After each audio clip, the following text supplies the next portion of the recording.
It was a cold December day in 1944 when Glenn Miller, the iconic big band leader, boarded a small UC-64 Norseman aircraft at an airstrip in Bedford, England. The flight was bound for Paris, France, where Miller planned to join his band for a performance that would boost the morale of Allied troops during World War II. At the height of his career, Miller was a celebrated figure, with hits like In the Mood and Moonlight Serenade captivating audiences on both sides of the Atlantic. Yet, on December 15, Glenn Miller vanished without a trace. The Norseman, piloted by John Morgan and carrying Miller and Lieutenant Colonel Norman Basile, departed at 1:55 p.m. The conditions were far from ideal.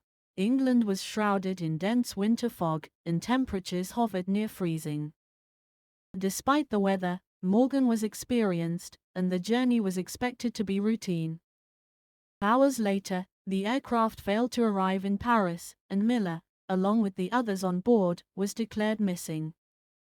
What happened to Glenn Miller and the Norseman remains one of history's greatest aviation mysteries. Officially, the disappearance was attributed to mechanical failure or poor weather. The Norseman, known for its reliability, had carburetor systems prone to icing, which could have caused engine failure over the icy waters of the English Channel. With no distress calls or wreckage found, the explanation seemed plausible yet incomplete. Over the decades, numerous theories have emerged. One suggests the plane was accidentally hit by Allied bombers returning from a mission over Germany. It was common practice for bombers to jettison unused bombs into the Channel before landing. In 1984, a retired RAF navigator claimed to have witnessed an aircraft crashing after being struck by jettisoned bombs, though he could not confirm it was Miller's plane.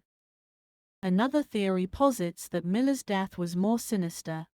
In 1997, a German historian alleged Miller might have died in a Paris brothel, with the plane story concocted to preserve his reputation.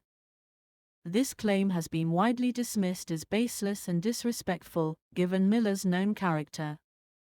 The lack of wreckage has also fueled speculation about sabotage or misidentification, with some suggesting the plane strayed off course, possibly crashing far from the Channel. Enthusiasts and investigators have scoured archives and explored potential crash sites, but no conclusive evidence has been uncovered. Glenn Miller's disappearance remains an enigma, his fate obscured by the fog of war.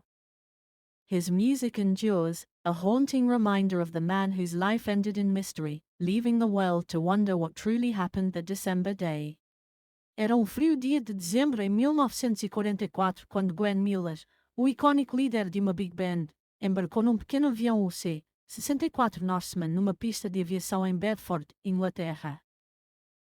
O voo tinha como destino Paris, França, onde Miller planeava juntar-se à sua banda para uma atuação que iria elevar a moral das tropas aliadas durante a Segunda Guerra Mundial. No auge da sua carreira, Miller era uma figura celebrada, com êxitos como In the Mood e Moonlight Serenade a cativarem audiências de ambos os lados do Atlântico. No entanto, a 15 de dezembro, Glenn Miller desapareceu sem deixar rastro. O Norseman, pilotado por John Morgan e transportando Miller e o tenente-coronel Norman Basile, descolou às 13h55. As condições estavam longe de ser ideais. A Inglaterra estava envolta numa densa neblina de inverno, e as temperaturas rondavam o ponto de congelação. Apesar do clima, Morgan era experiente, e esperava-se que a viagem fosse de rotina. Horas depois, o avião falhou em chegar a Paris, e Miller, juntamente com os outros a bordo, foi dado como desaparecido. O que aconteceu a Glenn Miller e ao Norseman continua a ser um dos maiores mistérios da aviação na história.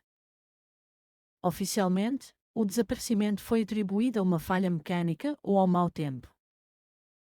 O Norseman, conhecido pela sua fiabilidade, tinha sistemas de carburador propensos a congelamento, o que poderia ter causado uma falha no motor sobre as águas geladas do Canal da Mancha. Sem chamadas de emergência ou destroços encontrados, a explicação parecia plausível, mas incompleta. Ao longo das décadas, surgiram várias teorias. Uma sugere que o avião foi acidentalmente atingido por bombardeiros aliados que regressavam de uma missão sobre a Alemanha. Era prática comum os bombardeiros lançarem bombas não utilizadas no canal antes de aterrar. Em 1984, um navegador aposentado da RAF afirmou ter testemunhado um avião a despenhar-se após ser atingido por bombas descartadas, embora não pudesse confirmar que era o avião de Miller. Outra teoria sugere que a morte de Miller foi mais sinistra. Em 1997, um historiador alemão alegou que Miller poderia ter morrido num bordel em Paris, com a história do avião criada para preservar a sua reputação. Esta alegação foi amplamente rejeitada como infundada e desrespeitosa, dado o caráter conhecido de Miller. A ausência de destroços também alimentou especulações sobre sabotagem ou erro de identificação, com alguns a sugerirem que o avião desviou-se da rota, possivelmente despenhando-se longe do canal. Entusiastas e investigadores vasculharam arquivos e exploraram potenciais locais de acidente, mas nenhuma evidência conclusiva foi encontrada. O desaparecimento de Glenn Miller permanece um enigma, o seu destino obscurecido pela neblina da guerra.